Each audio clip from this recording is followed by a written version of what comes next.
Merry Christmas to all the conservatives in Tennessee. This is Brandon Lewis with the TennCon Big 7 Weekend Digest. Now listen, if you are a conservative and you're in Tennessee, you want to hang around for these stories. We've got some big ones. We've got some doozies. Some bad information about DCS. Probably suspected what you're about to discover anyway. We've got some endorsements being rescinded. We've got some surveys that you may or may not agree with or trust. We've got some fantastic news about leadership at the Tennessee Republican Party, which is it's kind of like retreading an old tire that just keeps blowing out. We got some info from the Pork Report from our friends at the Beacon Center, and all kinds of information about what's going on in education. Are we getting better with our ACT scores? And some First Amendment cases against the University of Tennessee Tech, things that have been dismissed. Brandon Lewis here. Now listen, we have been under strict restriction by Facebook. If you're seeing this video, watching it, you are lucky. So if you would please go to the non-communist, not pro-censorship organizations with social media platforms such as Gab, Getter, Truth, MeWe, Parler, Rumble, and I would add Twitter. I've started tweeting personally, which is something I've not done previously. I know I'm slow to get on board with certain things. But we are over there, and it has been entertaining to watch free speech run amok somewhere. Meanwhile, the oldest and largest social media platform continues to hold firm to the chains of censorship, the thing that always comes in before socialism, communism, and ultimately mass graves, which is the silencing of the electorate. So do go there. We've got great stories for you. It is the Christmas season, and I'm going to show you, we got the mail bag. Brandon, I get mail here. We had a lot of donations come in this week. I appreciate you for those of you who contribute. I got this fantastic card here. You can see the thrill of hope. The weary world rejoices. And Christ was born for you. Merry Christmas. And it's got the words to O Holy Night inside of it. And it says, wishing you a beautiful Christmas. Thank you for working so hard for conservatives in Tennessee. Merry Christmas, Jeannie and Ronnie. Well, thank you, Jeannie and Ronnie. I appreciate you. Good friend of mine, Steve Abramowitz, over at Mill Creek View, sent me this beautiful Christmas card, and it says BL and JV. JV is for Jason Vaughn. Thank you for a year of conservative news to use. You're a great team, and Tennessee is better because of you. May 2023 be a continued blessing to the Tennessee conservative. Thank you, Steve. And we had some other things that came in. One of them I did not read that came in because I was uncertain as to its origins. It did not blow up, luckily.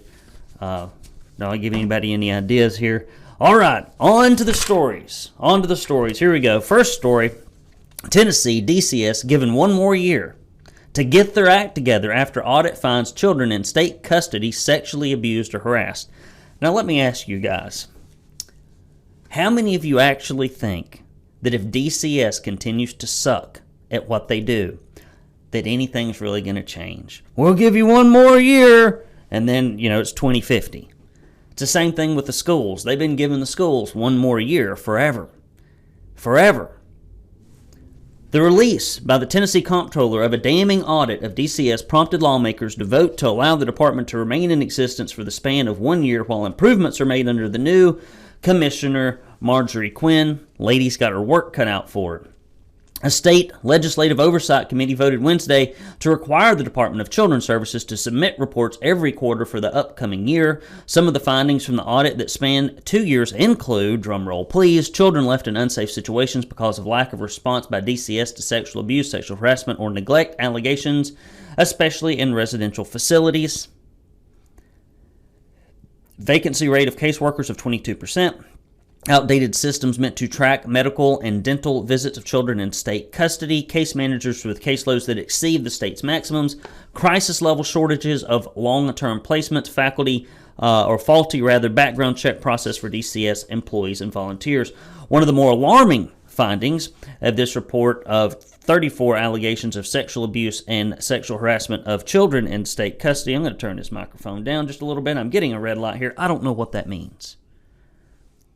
Of the allegations, it said the state custody is that did not investigate. Of these allegations, 28 occurred at a facility that did not primarily house juvenile delinquents, or allegations involved sexual abuse or harassment between two children ages 13 to 17. And DCS chose to refer their allegation to law enforcement rather than investigate. The remaining allegations were missed due to staff oversight or other clerical errors. It's just kids. Just a clerical error. That's what all the kids in the Tennessee education system are that graduate functionally illiterate. They're clerical errors. Only costs $12,000 a year for the clerical error.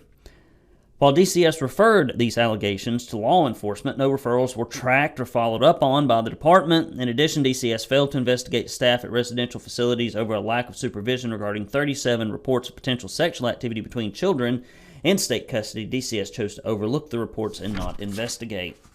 Surprise, surprise. We just don't need government involved in anything complicated. They suck at it. That's just the bottom line. They are not very good. Everything that they touch costs twice as much as it should, and is usually half as good as if you let a nonprofit or a private organization do it. Next story. Tennessee Right to Life revokes endorsement of Senator Richard Briggs, one of the biggest rhinos in the state Senate. Does not like you to have any medical freedom whatsoever. The Tennessee Right to Life Political Action Committee has revoked its endorsement due to his public reversal of a political stance which he pledged earlier in the year during his respective contests of primary and general election campaigns. You mean that a politician would pledge something in a campaign and later legislatively do the exact opposite of it? What? I've never seen this except for every session of the General Assembly. If you ever want to see a good example of this, go back and look. If you can still type your little fingers into Google and type up Governor Bill Lee's 10 for 10 campaign promises. That's TENFOR TENN campaign promises. Just see what they were. See if he fulfilled any of those. He hasn't. One of them he fulfilled. I'll let you go search that for those of you who are intensely curious, as I am, about the runnings of our state government. Former state representative in Tennessee Right to Life PAC President Roger Kane said Senator Briggs pledged to us in writing that he would protect unborn children by protecting the Human Life Protection Act from hostile amendments, despite making similar pledges to our legislative liaison after the Dobbs decision was issued. Senator Briggs now claims he does not want to support it because he never believed it would be enacted, because he never believed Roe v. Wade would be overturned. So much of what these politicians do, these are my words, not his, it's for low information voters to win office so that they can have some kind of esteem, or they can later become a lobbyist, or so that they can more easily get PAC donations without actually having to work in their districts to raise the money, or because they're actually Democrats. They just run as a Republican because that's how their district is drawn. Back to the quote. The candidate endorsement process only works if those answering the questions are honest and forthright. Well, you shouldn't be sending those to a large percentage of people that run for office, because you will get neither honesty or forthrightness. I'm sorry, Roger Kane. You're doomed for a life of disappointment. Obviously, Richard Briggs was not honest in his answers and can no longer be trusted by the voters. I didn't think he could have been trusted to begin with, because I have seen his voting record. Will Brewer, Director of Government Relations for Tennessee Right to Life, said once Senator Briggs' election was over and he had secured the political benefit of the PAC endorsement, he reversed course on his views. He has engaged in a media tour to justify his actions and has even posed for photo shoots to make himself the headline for hostile articles set out to tear down the Human Life Protection Act. Of course, these rhinos, like Senator Briggs, and if you're in his district, I mean, we had somebody run against him that wasn't successful. I plan, 4 years will come before you know it. I'm hoping that we can recruit somebody to run against this gentleman. And I'm going to be far more active in this upcoming cycle than I have been previously. And closed circuit transmission, if you are thinking about running for political office, do stay tuned. We will have a very large and successful candidate training later in the spring of 2023. His constituents deserve better than a legislator who only votes for legislation because he never believes it will come to fruition and then reverses his philosophy only when it is least consequential. Kane said the Human Life Protection Act is doing exactly what members of the General Assembly intended, saving an estimated 900 lives every month in our state. I think that's a good trade-off. We are grateful to all the members who voted for the legislation and now stand behind that vote. That is what integrity looks like. We hope Senator Briggs will work to regain our trust and use his medical expertise, such as it is, my words not theirs, to recognize unborn child as a patient deserving of care. Next story. Vanderbilt survey says Tennessee Republican voters prefer DeSantis over Trump and support weakening of abortion. This is also the parent organization that believes that children should be hacked to bits if they are a boy who thinks they are to be a girl because their parents have somehow mentally warped them or society in general. I would not trust a survey from this organization as far as I can throw it. However, there are some things on here that make my common sense radar go up. Here we go. Poll results by Vanderbilt suggest that the majority of Tennessee Republicans voters prefer Governor Ron DeSantis over former President Trump to be the party's presidential nominee in 2024, and that Tennessee's abortion law should be amended to offer exceptions in certain cases. According to Vanderbilt's statewide poll, they say was administered to 1,180 registered Tennessee Republican voters. And it's funny. We have taken surveys of larger 3,000, 4,000 Tennessee Republican primary voters on things like school choice, illegal immigration, social media censorship, and I have sent those to the General Assembly, and they have fallen on deaf ears. They do not care what the voters want. They care whatever their PAC overlords and the corporate people and the NFIB and the Chamber of Commerce tell them to think and do. That has been my experience. Hate to be such a negative Nelly, but I mean, when the evidence piles up in one direction day after day after day, when I have to come in here and do this 50 times a year, the writing's on the wall. According to them, with Tennessee Republican voters, DeSantis leads Trump 54% to 41% in a head-to-head matchup. 34% of Republicans said they are more a supporter of the Make America Great Again or MAGA movement than they are a supporter of the Republican Party. 60% of MAGA Republicans back Trump, yet 66% of non-MAGA Republicans back DeSantis.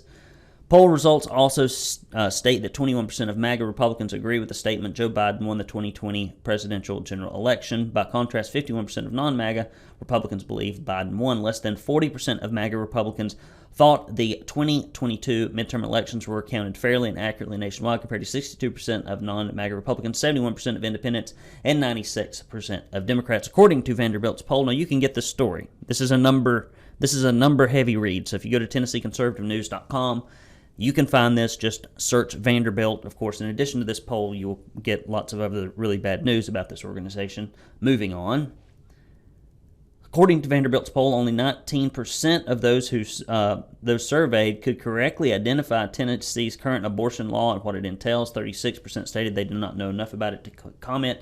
And the remaining 45% believe the law to be different than what it is. Poll results show that 75% think abortion should be legal in Tennessee if the pregnancy is a result of rape or incest. That belief appears to be held regardless of a political affiliation, with 62% of Republicans and 78% of independents and 93% of Democrats, which most of the Democrats probably believe that the children should be killed up to age 19. I mean, you might as well, they just keep moving the line on this stuff. 88% of Republicans, 47% of Democrats, 62% of independents think abortion should be illegal after 15 weeks, except in the case of rape and incest, or to save the life of the mother. Political science professor Josh Clinton said, results show that the Republican Party is clearly divided, and Republicans are trying to figure out who they are and which issues they want to prioritize. This splits we find in the Tennessee Republicans have important implications for how Republicans react nationally and in other states as they look forward to running for the House of Representatives and try to take back the White House in 2024. And I forgot to do the slides. I'm so sorry. Terrible, terrible. Leave in the comments section where you're watching from, where you're reading from, and how terrible I am at flipping the slides. There's that one. There's Richard Briggs. All these wonderful slides just got completely wasted. But you can look at them now. All right, moving on to the most important one. Steve would believe this is the most important one. Mill Creek View. There are so few, I say this every week, there are so few podcasts out there that actually cover what's going on in Tennessee. I mean, you talk about low information voters. Tennessee is full of them. People have this sense of guilt about voting, like they feel guilty if they don't vote, and so they drag themselves to the poll. fumbling, reaching for any type of information that they can get right before they go vote. This is the reason rhinos with really bad records can be elected over and over again in Tennessee, because we have such low information voters. They get a postcard with a chock full of lies, usually lies about how the person running actually voted versus how they did vote, and then lies about whoever they're running against, which are usually half-truths and BS. And so they go vote for somebody. But if you really want to know what's going on, and if you want to pay attention, you need to go to Mill Creek View Podcast. My friend Steve Abramowitz does a great job. Recent episodes include interviews with Bo Lynham for Hope Beyond Abortion, newly elected Tennessee District Representative Brian Ritchie, who I helped a little bit in his race to kick out a rhino, which is just fantastic to watch. We're going to be doing more of that in 2024.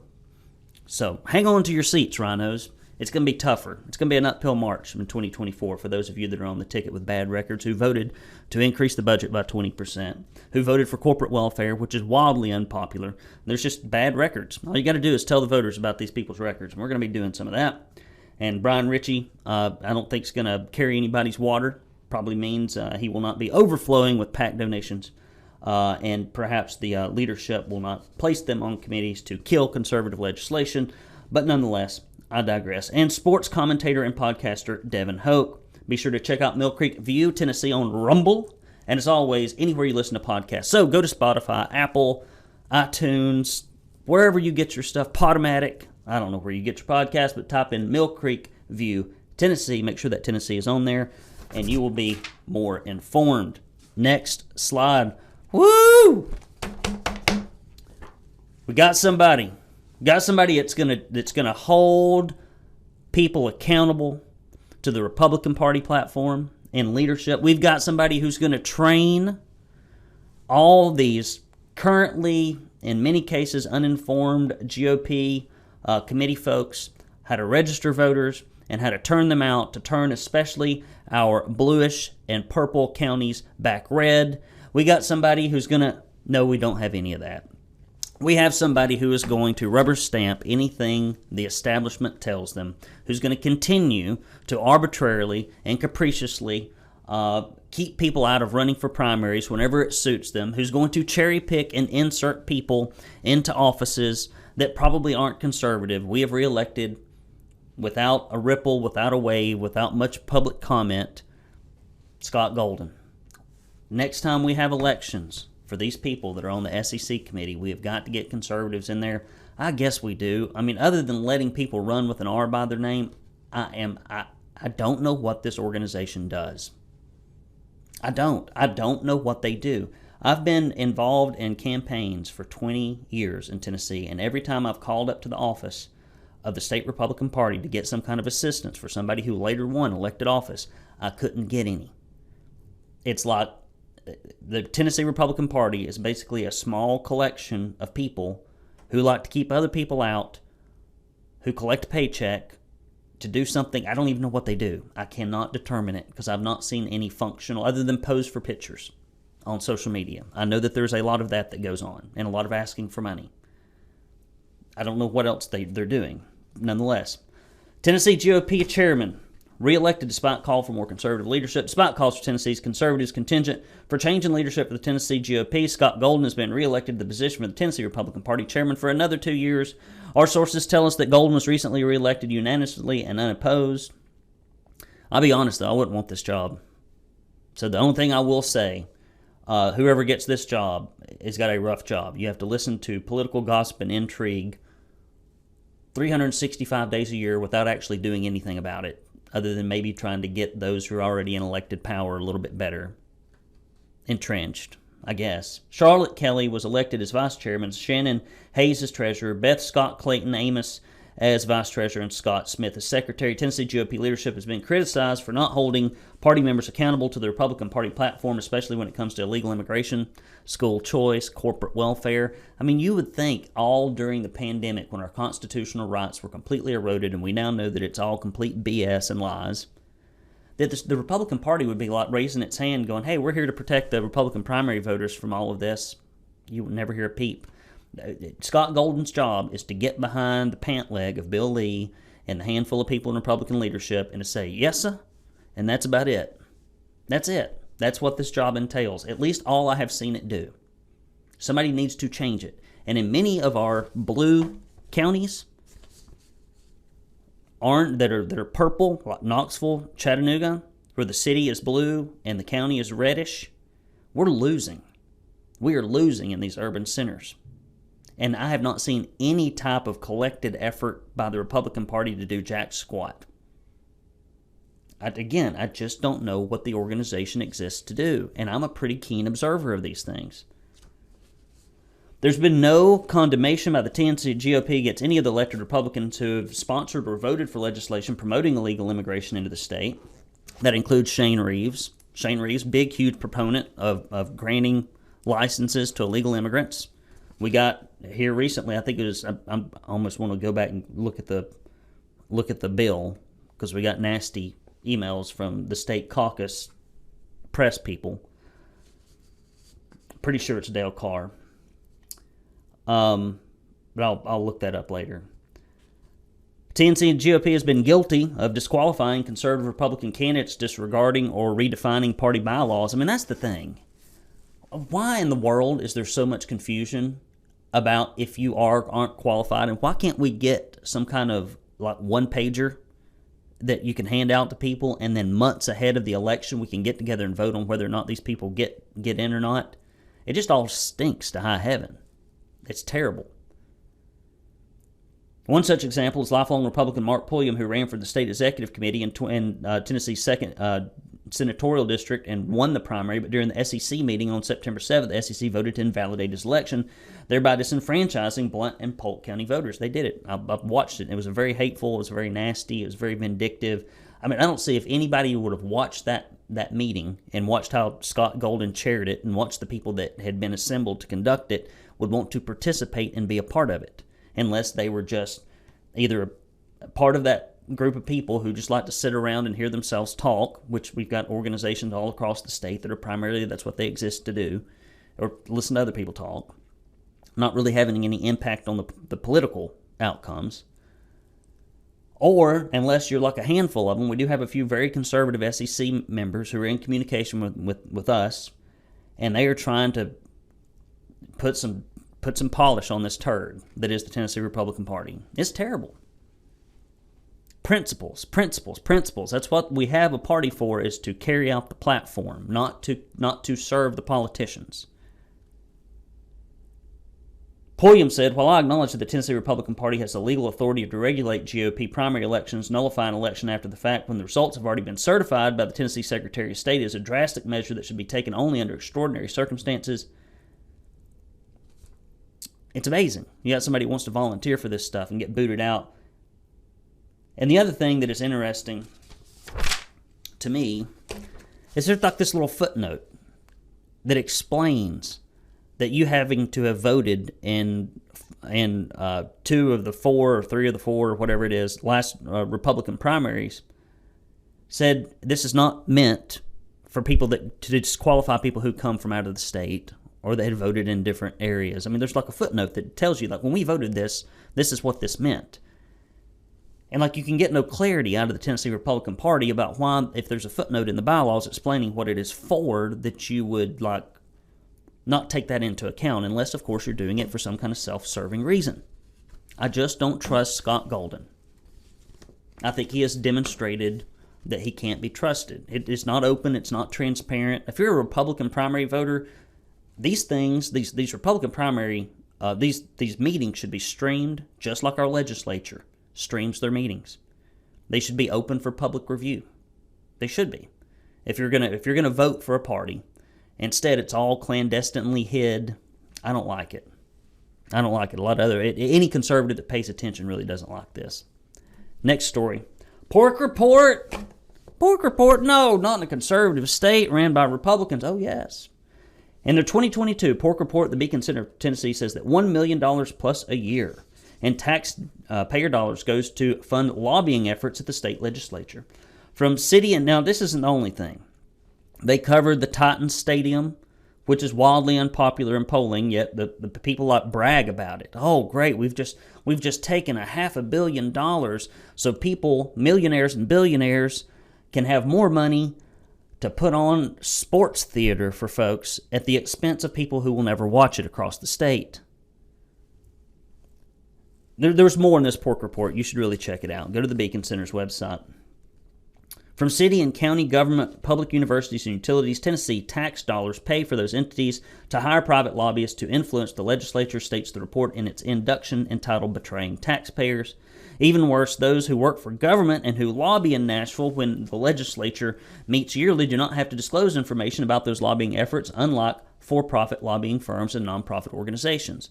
The incestuous nature, the self-serving nature of lobbying, and the profession of lobbyists, in most cases up in Tennessee, is some of the most destructive, things to Tennessee taxpayer in our culture of conservatism in Tennessee. These corporate lobbyists who are paid millions. I mean, they are paid. There's over almost $500,000 per legislative member is spent on lobbying, and it's typically to do things that are not in the interest of the taxpayer. And that stuff, a good percentage of it gets through every year because we don't have very many conservatives up in the legislature. We just don't. Tennesseans elect representatives and senators to be their voice in the legislature. They should not have even more of their tax dollars going to the pockets of special interest or against their interests, says the Beacon Center. Forbid taxpayer-funded lobbying, as elected officials are already at the Capitol to be the voice of their committee. And the funny thing is, like we had legislation to prevent this last year, and Republicans wouldn't even, to my knowledge, if I'm remembering this correctly, would not even give it a second. And that's your Government Operations Committee. All you have to do is pull up the Government Operations Committee from last year. Those have to be rhinos through and through. Have to be. Why would you not vote for at least transparency? No, we don't even want transparency. I'm telling you, it stinks. The pork of the year should come as no surprise to conservatives, taxpayer funding for the proposed Tennessee Titans Stadium. Links to the reporting highlighting many other areas where taxpayer money has been used wastefully can be found in the article on our website, so do go there. All right, guys. Before long, you're going to get an email from me for the end of the year pitch, but I'm going to give it to you a little early. We need your money. We need your money. This year, we're going to squeak through. If you look at that old bank balance at the end of the year, there's not much there. We do enough to keep the lights on here, but this is something we do out of a sense of drive. I don't take a paycheck from this at all. This is all volunteer.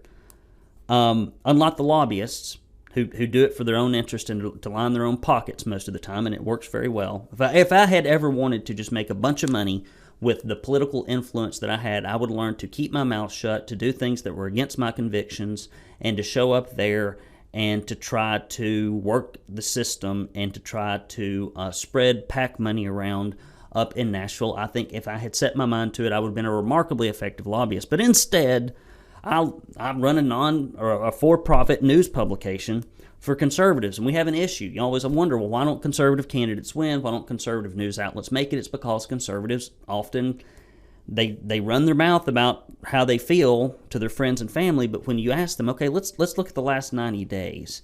How much time and how much money have you spent actually supporting conservative candidates and causes other than just venting to your friends on Facebook or in person? And the answer is often none.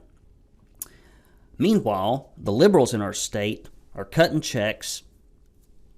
They let go of their money. We don't do that as well. We just don't. That is the reason. That is the reason our culture is like it is. We don't put our money where our mouth is. So if you're one of the 95% of people that consume our content but do not give, make it a New Year's resolution to support at least our organization. Start there. TennesseeConservativeNews.com/support. Like so many people that have mailed in, we appreciate you greatly. We could not do this without you. We would have there's only a handful of people that keep our publication going, and I would have shuttered the doors if it weren't for you. So I'm very, very grateful for you. So if you go to TennesseeConservativeNews.com/support, and if you give any amount, you'll send you this proud Tennessee Conservative bumper sticker, this Don't California My Tennessee bumper sticker, a directory of your largely Rhino with a few of your Freedom Caucus members in the Tennessee legislature. We will send you those things. And if you give $50 or more, or if you give a recurring donation of $10 or more, we will send you this proud Tennessee conservative tumbler. And one reason that we are not a nonprofit organization is because people like Randy McNally and Cameron Sexton, who thought that they should try to silence and burden the conservative grassroots organizations with all kind of unnecessary reporting obligations, were hampered this year if they even mentioned the name or showed the picture of an elected official. So that is why we are a for-profit news publication, because I knew sometime that some crap like that would happen, and it happened a lot sooner rather than later. So that is why when you give us your non-tax deductible donation, we can still be protected with our First Amendment rights, while rhinos do not try to claw those away from us. And you can go to the TennesseeConservativeNews.com/support. We will send you this tumbler just in time for Christmas. If you turn it upside down like this, and if you place it in your living room, you can line it with lights, put a star on it, and it also doubles as a Christmas tree or a beverage holder. And nestled inside that puppy is this proud Tennessee conservative koozie. You can do whatever you'd like to with that. It has multiple uses. We hope you give. But don't give because of me. Don't give, I like Brandon. Maybe I give you a little bit of entertainment. If that is the case, I feel sorry for you, because entertainment, there's lots more entertaining things out there. But the reason I would like you to give is for the mission. Hopefully you believe in conservative values. And I'm telling you, if you want to know if somebody believes in conservative values, pull up their calendar for the last 90 days, pull up their bank account. If there's not much money and there's not much time going towards it, it's just all lip service. Just voting is okay, and you should do it, and that's the least you can do. I mean, there's not much less you can do. So please do get in there, dig deep. For those of you who haven't given, please give. And for those of you who can give again, we will use it wisely. There ain't nothing wasted around here, buddy. Nothing. We clean the plate. We chew on the bones. We turn the bones into bone broth around here. There is nothing wasted when you send us a contribution, I promise. All right, guys. Tennessee Department of Education reports show that the state ACT scores remain stagnant. You mean to tell me, after increasing the budget over and over and over again and dumping extras of millions and billions into the public education system over the last 2 to 3 years, that we have not seen any improvements in results? We have been told over and over again, if we'll just give this public education experiment one more chance, please, Brandon. Oh, if you don't just hang in there just another 50 years, just 50 more years. Here we go. ACT state results and participation rates from the 2022 graduating class show that participation grew, but the state's ACT average remains stagnant. The class participation rate, participation apparently is what really matters, is 98% across Tennessee, but the 2022 graduating class's average composite ACT score was 19.1, which is the same as the previous year's score. Key findings from the state results include the following. ACT participation rate recovered to pre-pandemic levels. I mean, I guess it's good we got lots of participation. I mean, you participate in 13 years of education, even if you can't read. I mean, but is the participation doing you any good? That's the question. Is the participation doing you any good? I submit the answer is no in this case. The average ACT composite score for students took the ACT during the junior year on the retake increased from 18.4 to 18.9, a 0.5% increase. It's a rounding error. Also, 50.2% of students who participated in the senior retake increased their composite score from junior year. Of course. If you do something twice, the score goes up. I know I took the ACT over and over again.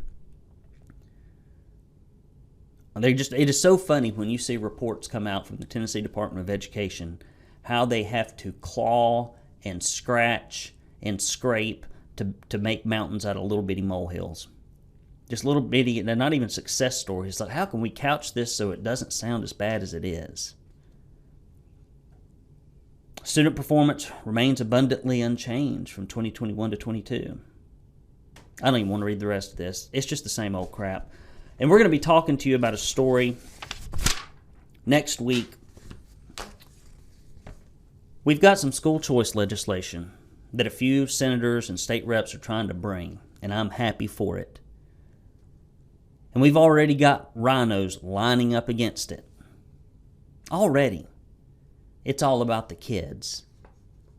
Get them out of these bad situations. We have poured millions and billions in this state into this broken system. It's not going to be fixed. And you know what's funny? You see this situation with the Department of Children's Services. Like, we got to give you 1 year or you're done. When are we going to have that meeting about public education? It's just as bad from a deliverability standpoint. When are we going to have that conversation about public education in Tennessee? We'll give you 1 more year.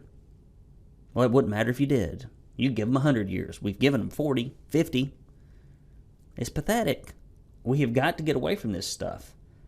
And you already got rhinos lining up. Oh, I don't know. Let's leave these kids in these failing schools for another, 4 or 5 years.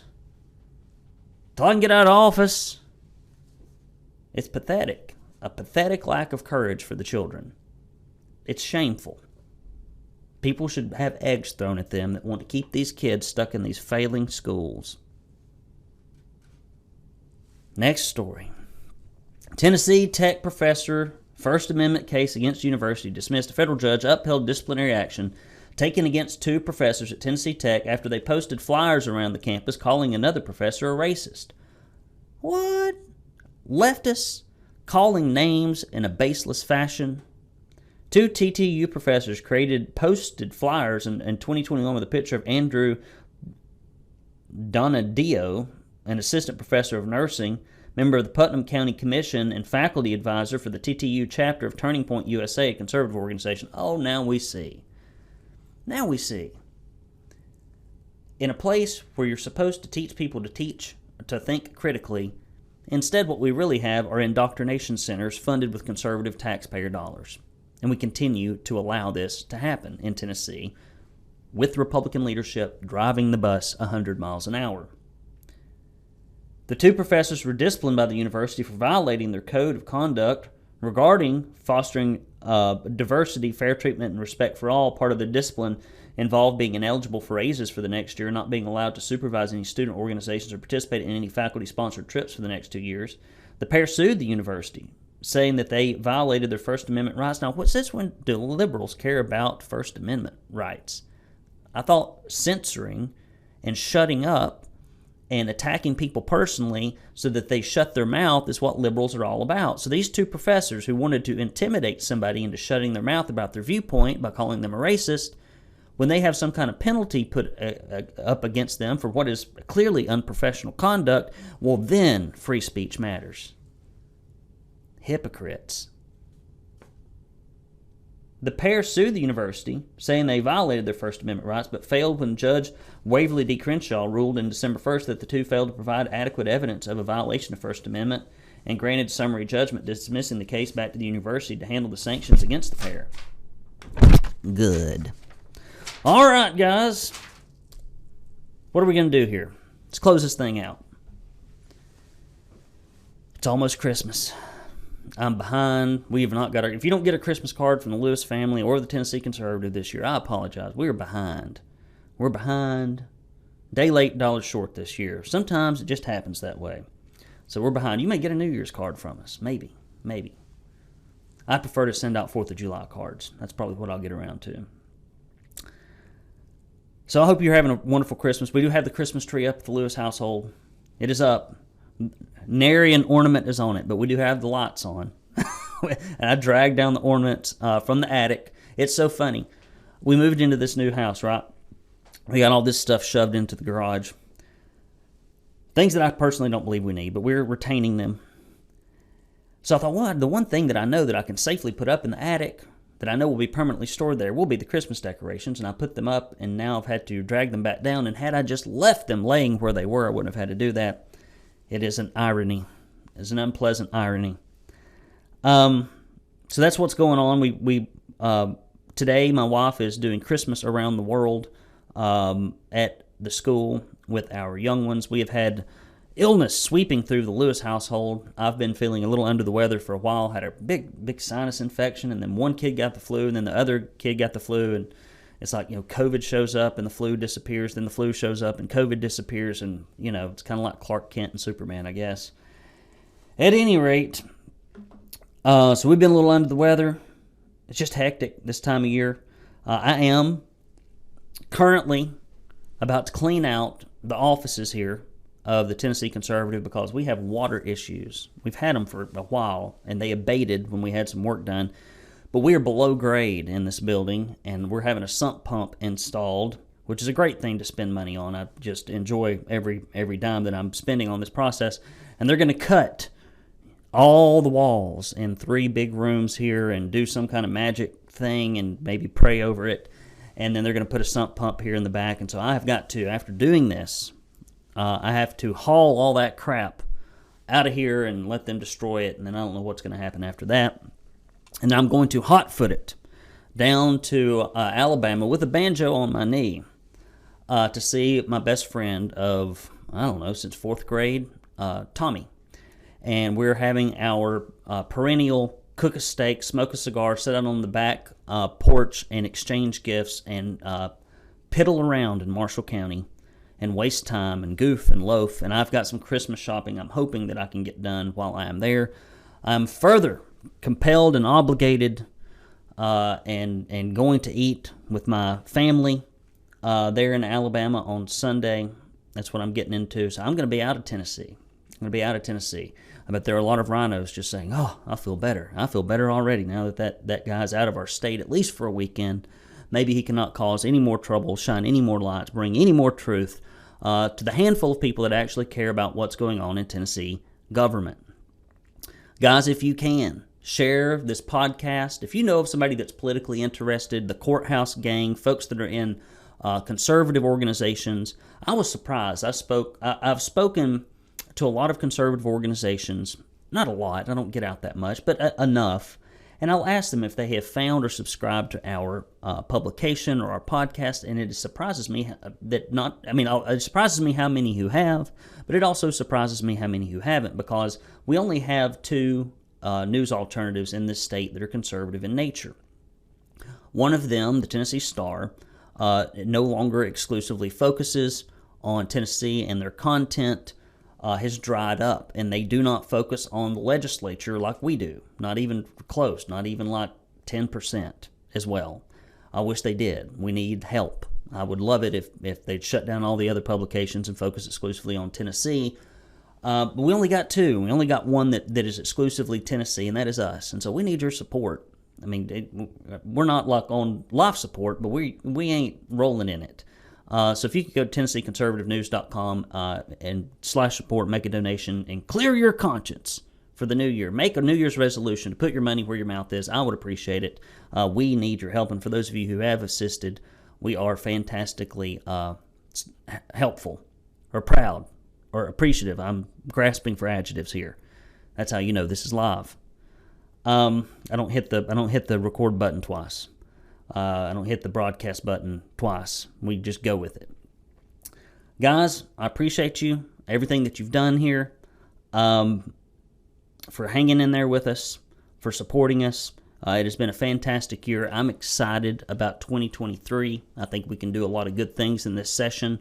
I do believe that the cries of conservatives, the mobilization, I believe that a few rhinos getting knocked off their perch has gotten some attention. I've seen some rhinos already, previous rhinos that I hope are changing their colors, if for no other reason than it's politically expedient. I don't really care why they do it. All I care about is the legislation.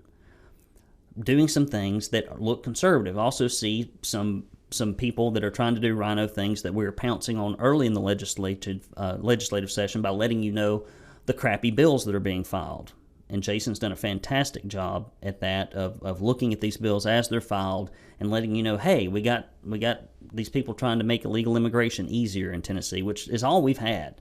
Since I have been doing this, every bill that has come through the Republican legislature with Randy McNally and Cameron Sexton and Bill Lee at the helm has been to make it easier for illegal immigrants to come and work and get educated for free and to live on benefits in our state. And there's not been anything that has moved in the opposite direction of any significance that I have seen yet. So all the bluff and bluster about illegal immigration that you see on social media is a lie. It is the worst kind of lie. They should just come right out and just tell the truth about their stance on it and then get the public feedback on it, but they don't. They know what your stance is, but theirs is different, so they can't say what they actually think and believe. And so that's why we have to continue to fight the way we do here at the publication. And it is tough to call a spade, and when the card after card coming out of the deck is a bad card, I just don't like having to do it. It is depressing, but it's just the legislation. That's all I do. I just tell you, here's how they're trying to vote. Here's what they're trying to pass. Let some people know. Here's some folks you can trust. Here's some folks you can't trust because of the record. Here's some people that are turning a corner. And if somebody turns a corner, I'll be happy to talk about it positively. I just live issue by issue here. We don't have to think about yesterday too much, except when it comes time to vote. I think you have to think of yesterday a lot. All right, guys, that's all I got. Your good dose of Uncle BS rambling here at the end, because I do enjoy talking to you. It's like when you're talking, I feel like I'm talking to an old friend when I do this podcast, and I get to connect with you and speak with you. And so sometimes if I ramble at the end, what I'm really like is like your mother. You know how when you go see your mother, or you go see your great aunt, or whoever you go see, or even I got a friend, Ashley, you know who you are. We enjoy each other's company so much that they'll follow you out to the car. And then they'll hug you, and then they'll walk you to the car, and then they'll stand about 2 or 3 feet away from the window. And then you roll down the window and you get another hug, and then you start pulling out of the driveway, and they won't quit talking, and you just about have to pull away. And then you see them waving, and you know the next time you see them that this ritual will be repeated. So sometimes if I ramble here at the end, it's because I really don't want the time to end, because I know that you share the values and the thoughts that I do. And it is helpful to surround yourself with those who believe like you do and to help them. And that's what I feel like I get to do with this. So thank you for allowing me to do it and giving me the modest support that allows us to continue to do it without it digging into the Lewis family pocketbook. It already digs into the time quite a bit, far more than it should. But it doesn't dig into the pocketbook anymore. And for that, I'm remarkably appreciative. But if we could get a little bit more in the kitty, we could do more, and we could do it faster, and we could reach more people, and we could safeguard the Tennessee state better, and that's what I need your help with. I love you. Merry Christmas. Hope you have a great, wonderful couple of weeks. I'll talk to you once more before we celebrate the birth of our King and Savior, Jesus Christ. So hang in there. Happy New Year. Merry Christmas. Talk to you soon.